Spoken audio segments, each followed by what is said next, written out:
Assalamualaikum warahmatullahi wabarakatuh. Nama saya Nur Amira binti Osman, nombor metrik 10-21F200. Saya bersama dua orang lelaki ahli kumpulan saya. Yang pertama, Syazwan Afandi bin Saiful Azli, 10-21F2032. Yang kedua, Nur Syamira binti Muhammad Alam Shah, nombor metrik 10-21F2043. Tajuk yang kami pilih ialah ilmu kesedaran tanggungjawab anak terhadap ibu bapa semakin dipinggirkan. Seorang wanita yang kudung sebelah kaki ditemui bersendirian dengan kerusi roda dipercayai ditinggalkan anggota keluarganya di tepi jalan di Jalan Kebun Shah Alam malam tadi. Lembaga Zakat Selangor dalam satu kenyataan hari ini memaklumkan pihaknya menerima maklumat berhubung perkara itu daripada orang awam mengenai seorang wanita yang ditinggalkan bersama bekalan lampin pakai buang dan beg pakaian. Sebaik menerima maklumat skuad Saidina Omar atau SSU Zakat Selangor dan Ketua Operasi Agihan Daerah Kuala Langat bergegas ke lokasi pada jam 8.30 malam bagi menyantuni wanita yang kudung kaki kiri berusia 60 tahun itu. Hasil siasatan mendapati wanita itu adalah asnaf fakir dan masih mempunyai keluarga. Pihak Zakat Selangor kemudian berjaya menghubungi keluarga wanita itu, bagaimanapun tidak mendapat kerjasama yang baik apabila tiada seorang waris sudi menjemputnya pulang ke rumah dengan pelbagai alasan. Susulan itu, Lembaga Zakat Selangor terpaksa menyerahkan wanita berkenaan kepada polis untuk tindakan selanjutnya.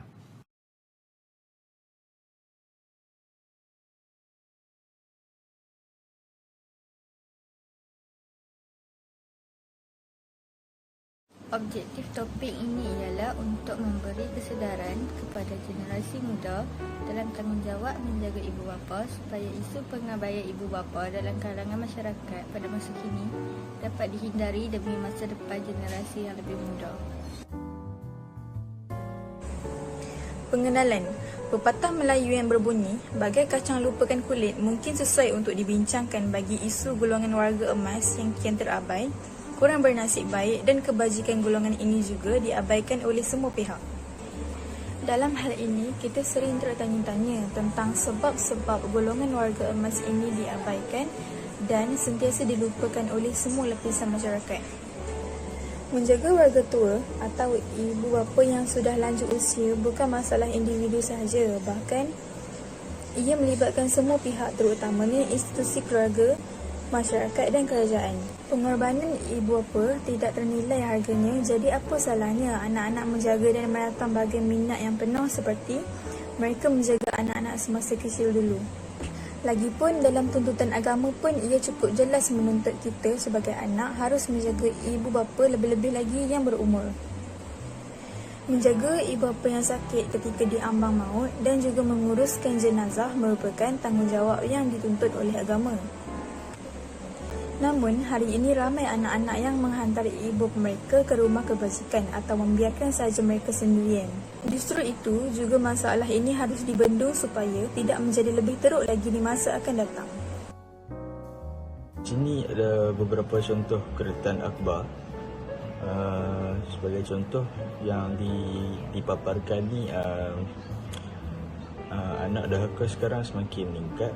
Tangisan kerana anak, buang bapa tepi masjid, jurutera tanggang dan juga buang ayah tepi jalan.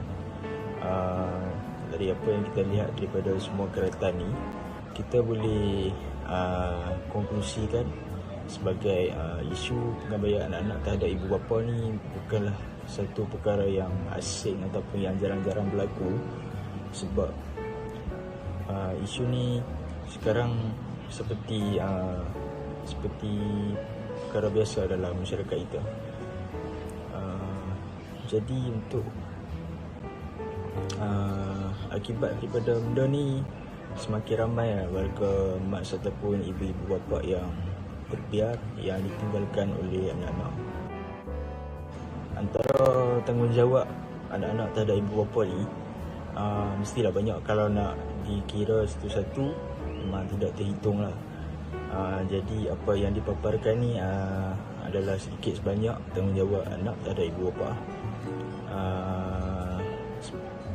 Antaranya ialah menolong ibu bapa, selalu menziarahi ibu bapa, memastikan kesihatan ibu bapa dalam keadaan yang baik lah. Menjaga keselamatan ibu bapa setiap masa dan juga memberikan wang kepada ibu bapa. Setiap tanggungjawab yang diberitahu ni patut diamalkan lah oleh generasi anak-anak muda kepada orang tua mereka, sebab perkara ni patut menjadi perkara yang normal lah dalam kehidupan. Apabila dah besar nanti dah berjaya ataupun dah mempunyai pekerjaan yang tetap ataupun sebagainya lah, kita walaupun kita dah ada career ataupun ada tanggungjawab lain, tapi kita tak boleh lepaskan tanggungjawab kita terhadap ibu bapa. Jadi tanggungjawab ni perlu dititik beratkan lah oleh anak. Menjaga dan berbuat baik terhadap ibu bapa ni adalah kewajipan dan tanggungjawab anak-anak lah, bukan orang lain lah, bukan anak jiran, bukan kawan-kawan, bukan lah. Jadi anak-anak sendiri kena jaga ibu bapa mereka sendiri lah. Terdapat banyak ayat Al-Quran yang menyentuh berkenaan kewajipan anak-anak kepada ibu bapa ni, serta ada adab yang mesti dijagalah. Sebagai contoh dalam surah Al-Isra ayat 23 dan 24 yang bermaksud dan Tuhanmu telah perintahkan supaya engkau tidak menyembah melainkan kepadanya semata-mata, dan hendaklah engkau berbuat baik kepada ibu bapa.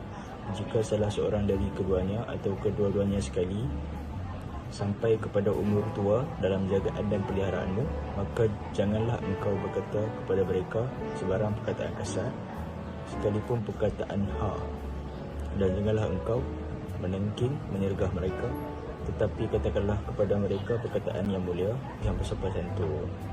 Jadi dekat sini apa yang difirman oleh Allah dalam ayat ni, dalam surah ni, kita boleh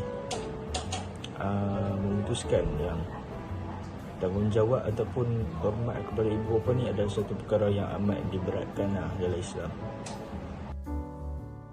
Seterusnya, jenis pengabaian terhadap ibu bapa ni. Jenis pengabaian ni boleh dibahagikan kepada dua bahagian lah. Satu pengabaian fizikal, satu lagi pengabaian psikologikal lah. Kalau pengabaian fizikal ni contohnya seperti membiarkan warga emas hidup melarat, merayau atau mengemis di jalanan, tidak menghubungi atau melawat ibu bapa, memaksa atau membiarkan ibu bapa ni melakukan aktiviti atau kerja yang boleh menjejaskan kesihatan mereka. Itu kalau fizikal lah. Kalau psikologikal, membiarkan ibu bapa ni dalam kesedihan atau kemurungan, tidak memberi perhatian terhadap pandangan dan kebolehan ibu bapa kita, dan juga melayan dengan perkataan dan perbuatan yang beris hati. Jadi daripada dua jenis pengabaian ni,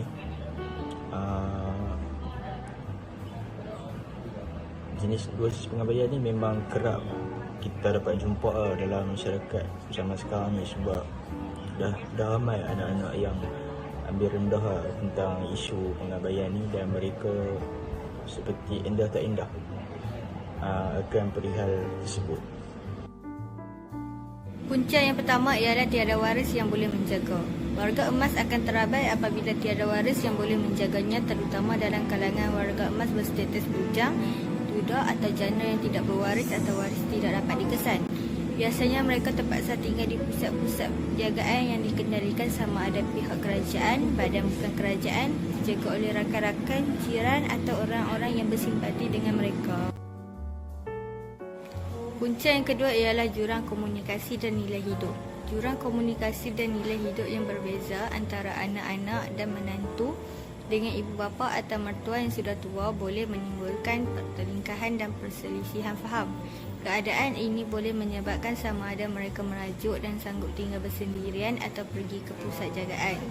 Sekiranya keluarga tidak boleh bersabar dengan karenah dan raga warga emas, tambahan pula jika warga emas mengalami masalah kesihatan yang kronik seperti sakit tua, nyanyuk dan sakit mental, mereka akan mengambil jalan mudah dengan menghantar ke pusat jagaan atau membiarkannya tanpa penjagaan yang sempurna. Punca yang ketiga ialah sikap mementingkan diri sendiri. Dalam mengejar kesenangan hidup, anak-anak terutamanya lebih cenderung mementingkan diri sendiri hingga mengabaikan kebajikan orang tua. Ada di kalangan anak-anak yang hanya mempergunakan ibu bapa yang sudah tua untuk menguruskan kerja rumah atas alasan suka mendapatkan pembantu rumah atau kos hidup yang semakin meningkat. Apabila ibu atau bapa telah uzur, anak-anak yang mementingkan diri sendiri ini mengambil jalan mudah dengan menghantar mereka ke pusat-pusat jagaan, ditinggalkan di hospital atau di tempat awam. Kesan-kesan pengabaian terhadap ibu bapa. Yang pertama, hubungan dalam institusi kekeluargaan yang rapuh. Institusi kekeluargaan semakin rapuh kerana nilai hormat menghormati dan tanggungjawab terhadap orang tua dan ibu bapa yang sudah tua semakin hilang. Keluarga sibuk menjaga urusan sendiri dan tidak mahu menanggung beban menjaga warga emas. Yang kedua, persepsi negatif masyarakat. Sekiranya keluarga tidak lagi mempedulikan warga emas dan melepaskan tanggungjawab kepada masyarakat serta kerajaan, maka warga emas akan dipandang sebagai beban dan bukan lagi satu tanggungjawab. Warga emas tidak diberikan tempat yang sewajarnya dalam masyarakat. Yang ketiga, bertentangan dengan nilai hidup bermasyarakat. Budaya menghantar warga emas ke pusat jagaan sebenarnya bertentangan dengan nilai budaya masyarakat timur kerana masyarakat timur lebih mementingkan nilai berkelompok dan saling tolong-menolong. Selain itu, menghantar warga emas ke pusat jagaan bukanlah satu pilihan yang terbaik kerana suasana kehidupan berkeluarga adalah lebih baik berbanding kehidupan di pusat jagaan. Tiga cara mengatasi pengabaian terhadap ibu bapa ni. Yang pertamanya ialah di Malaysia terdapat macam pusat jagaan yang mengendalikan pusat jagaan untuk warga emas atau orang tua yang terabai, iaitu badan kerajaan, badan bukan kerajaan dan badan swasta.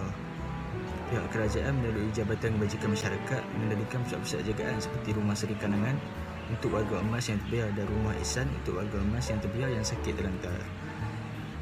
Berbagai perkhidmatan dan kemudahan yang disediakan di pusat jagaan ini meliputi perlindungan, rawatan perubatan, bimbingan dan kaunseling cara pulih kerja, kemudahan beribadat dan juga redah. Perkhidmatan pusat jagaan telah semakin banyak disediakan oleh badan-badan bukan kerajaan dan juga pihak swasta kerana permintaannya yang semakin meningkat masa sekarang. Melalui cara ni,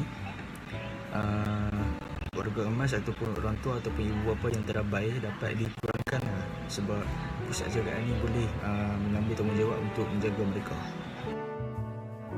Cara mengatasi yang kedua ialah pusat jagaan harian ataupun transit untuk mata ibu bapa atau warga emas. Warga emas yang tiada waris yang boleh menjaga mereka sebab sibuk kerja ataupun tidak mempunyai masa yang cukup untuk jaga mereka pada waktu siang hari, boleh tinggal di pusat jagaan harian yang dikendalikan oleh badan bukan kerajaan atau swasta. Terdapat berbagai aktiviti yang boleh dilakukan oleh warga emas bagi mengisi masa di pusat jagaan seperti aktiviti senaman dan redah, pemeriksaan kesihatan, kaunseling dan kumpulan sokongan. Jabatan Kebajikan Masyarakat menguasai operasi pusat jagaan harian warga emas. Pusat jagaan ini memberi kemudahan jagaan harian kepada warga emas terutama bagi mereka yang tinggal berseorangan semasa ketiadaan keluarga atau penjaga yang keluar kerja jadi melalui cara ini macam untuk anak-anak yang tak dapat nak jaga ibu bapa mereka pada siang hari sebab bekerja ataupun risau jadi apa-apa kalau tinggal ibu bapa sendirian, mereka boleh hantarlah ibu bapa ke pusat jagaan harian ni untuk mengelakkan apa-apa perkara buruk berlaku. Cara mengatasi yang terakhir ialah bantuan kewangan sara hidup. Bantuan sara hidup bulanan disediakan oleh Jabatan Kebajikan Masyarakat bagi warga emas yang layak mengikut kriteria yang ditetapkan berdasarkan kepada penilaian Jabatan Kebajikan Masyarakat seperti tiada waris yang menanggung, tiada pendapatan serta waris tidak sanggup menjaga. Selain itu, keluarga atau waris yang menjaga warga emas tidak upaya atau terlantar boleh mendapat allowance sebanyak RM300 sebulan sebagai satu insentif kerajaan kerana bebanan yang ditanggung sebagai penjaga warga emas. Walau bagaimanapun, penjaga hendaklah berstatus warga negara, Emas Tauti Indonesia dan pendapatan isi rumah tidak melebihi RM3,000. Jadi melalui bantuan kewangan sara hidup ni dapat membantu anak-anak untuk menjaga ibu bapa mereka sekiranya mereka mengalami masalah ekonomi masalah kesempitan ekonomi. Dengan bantuan kewangan ni, mereka akan lebih mudah untuk menanggung kos ataupun menyara hidup orang. Unsur pengabaian ni sebagai contohnya macam kesibukan kerja kesenangan hidup dan juga masalah kewangan. Kalau kesibukan kerja kesenangan hidup ni, mereka sudah dibutakan dengan nilai wang ringgit sehingga mereka sanggup meninggalkan ibu bapa mereka lah. Kalau masalah kewangan pula, sebalik daripada itu, mereka tidak mempunyai wang yang cukup ataupun tidak mampu untuk menjaga ibu bapa mereka. Kesan daripada pengabaian ni ia dapat mencemarkan imej negara, runtuh nilai agama dan adat resam serta juga tekanan emosi. Kalau mencemarkan imej negara ni macam tidak elok untuk dilihat oleh orang-orang luar negara lah. Bagi runtuh nilai agama dan adat resam ni, sudah tentu jika kita mengabaikan ibu bapa kita sudah melanggar hukum agama kita. Jadi memang akan runtuh nilai agama dan adat resam. Tekanan emosi ni berlaku kepada orang tua itu sendiri, iaitu ibu bapa akan berasa seperti terbiar dan juga tidak disukai anak-anak lah.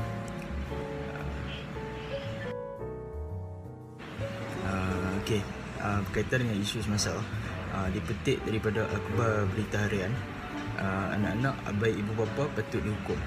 Kita amat bersetuju dengan cadangan supaya diwujudkan undang-undang yang boleh mengenakan hukuman lebih tegas ke atas anak yang sengaja mengabaikan atau mendera ibu bapa mereka secara emosi ataupun secara mental sekali lah. Ini termasuklah terhadap anak yang meninggalkan ibu bapa mereka bersendirian atau di rumah orang tua. Bagi kita, kewajipan menjaga orang yang telah melahirkan kita serta membesarkan mereka sehinggalah ke akhir hayat tidak boleh dikompromi, dan rasanya tiada seorang pun yang tidak faham tanggungjawab ini. Malangnya, walaupun semua sedar akan kewajipan itu, kes warga emas ataupun ibu bapa diabaikan semakin meningkat. Keadaan ini berlaku mungkin berpunca daripada perubahan sosiodemografi. Ramai anak kini tinggal berjauhan dari ibu bapa. Anak bekerja di bandar, manakala ibu bapa pula tinggal di kampung. Jika pun tinggal berdekatan, kesibukan mengejar tuntutan kejayaan dan ekonomi menyebabkan ada anak yang lupa dan mengabaikan akan kewajipan terhadap ibu bapa mereka yang uzur. Ada juga kes pengabaian berlaku semata-mata disebabkan ketidaksefahaman anak dalam penggiliran menjaga ibu bapa mereka. Jadi menurut akhbar ini, relevan atau tidak, anak yang mengabaikan ibu bapa ni patut dihukum. Jadi apa yang tertulis di akhbar ini, kita patut mengeluarkan satu undang-undang berkaitan dengan perkara ini agar dapat mengelakkan perkara yang buruk terjadi. Kesimpulannya, ibu bapa merupakan anugerah yang istimewa buat setiap insan. Justru itu menjadi kewajipan setiap anak untuk menjaga ibu bapa mereka dan memberi khidmat yang terbaik. Ini kerana dosa orang yang menderhakai kedua ibu bapa mereka akan dipercepatkan oleh Allah Subhanahu Wa Taala semasa di dunia lagi. Akhirnya, semoga Allah Subhanahu Wa Taala menjadikan kita anak-anak yang soleh dan solehah serta anak-anak yang sentiasa berbakti kepada kedua orang tuanya sama ada semasa hayat mereka atau selepas ketiadaan mereka.